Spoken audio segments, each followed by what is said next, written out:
So hello student, कैसे हो आप सब। आशा करते हैं आप सब बढ़िया होंगे। स्टूडेंट, आज हम आपको लेकर आए हैं यूपी बोर्ड क्लास 10th का सिलेबस। ठीक है, आपकी जो है यूपी बोर्ड ने सिलेबस आपको 2023-24 के लिए जारी कर दिया है इंग्लिश का। ठीक है, तो हम ये इंग्लिश का सिलेबस देखेंगे और क्लास 10th का है ये यूपी बोर्ड का। ठीक है, तो 2023-24 के लिए है ये। अभी अभी नया सिलेबस जो है जारी कर दिया है। ठीक है, तो मैं आज आपको ये वीडियो बना रहा हूँ दोस्तों। ठीक है, तो देखिए हमारा जो पेपर होता है वो 70 अंक का होता है और 30 अंक के हमारे जो है प्रैक्टिकल होते हैं ना।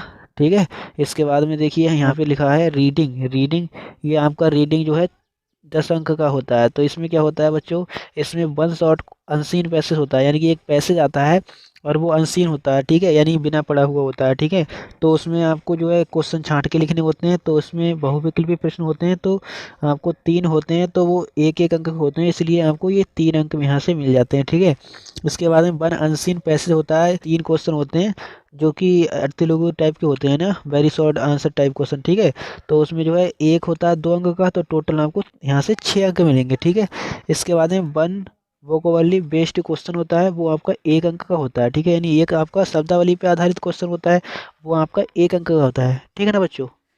इसके बाद में देखिए स्टूडेंट, यहाँ पे राइटिंग स्केल आता है, तो इसमें आपको 10 अंक का होता है ये। तो इसमें क्या होता है, आपको लेटर लिखना होता है। ठीक है, लेटर या फिर एप्लीकेशन लिखना होता है, तो इसके लिए आपको 4 अंक मिलते हैं। और एक डिस्क्राइब पैराग्राफ या फिर रिपोर्ट या फिर आर्टिकल आपको लिखना होता है, और इसके लिए आपको 6 अंक मिलते हैं। ठीक है ना स्टूडेंट। इसके बाद में देखिए ग्रामर का सिलेबस देखते हैं, तो इसमें 5 MCQ क्वेश्चन आते हैं। और स्टूडेंट, हमने जो है ग्रामर की क्लासेस स्टार्ट कर दी हैं, उसमें हम यही वाला टॉपिक करा रहे हैं ना। ये जो आपका टॉपिक है यहाँ पे, ये टॉपिक करा रहे हैं। ठीक है, तो इसमें पार्ट ऑफ स्पीच आते हैं, फिर टेंस आते हैं, आर्टिकल आते हैं, रिओर्डिंग, और इसके बाद में स्पेलिंग। ठीक है, तो ये सब मिला जुला के आपको 5 अंक के विकल्प आते हैं ना। तो उसमें एक क्वेश्चन आपका 1 अंक का होता है, तो टोटल आपको ये 5 अंक यहाँ से मिलेंगे आपको। ठीक है ना स्टूडेंट। तो हमने जो है आपको इस चैनल पर पार्ट ऑफ स्पीच स्टार्ट कर दिए हैं। ठीक है, तो आप प्ले लिस्ट में जाइए, वहाँ से आप स्टार्ट कर सकते हो अपने यहाँ से क्लास 10th की स्टडी। ठीक है ना स्टूडेंट। तो यहाँ पे देखिए अगला आपका 3 very short answer type question है, और ये बेस्ड ऑन नरेशन और वॉइस और पंक्चुएशन। ठीक है, तो ये टॉपिक पर आधारित ये तेलुगु टाइप के क्वेश्चन आते हैं। तो ये आपका 3 क्वेश्चन होते हैं, और प्रत्येक जो है आपको 2 अंक का होता है, तो आपके टोटल यहाँ से 6 अंक मिलते हैं। ठीक है, इसके बाद में ट्रांसलेशन आता है आपको हिंदी से अंग्रेजी करने के लिए, और ये आपका 4 अंक का होता है। ठीक है, आगे देखते हैं। ये देखिए आपका लिटरेचर का सिलेबस है, तो इसमें देखिए प्रोज आपका जो है 15 अंक का होता है। तो इसमें आपको MCQ क्वेश्चन आते हैं बेस्ड ऑन गिवन एक्सट्रैक्ट, यानी जो एक पैराग्राफ होता है ना, उसमें से आपको छांट के लिखना होता है।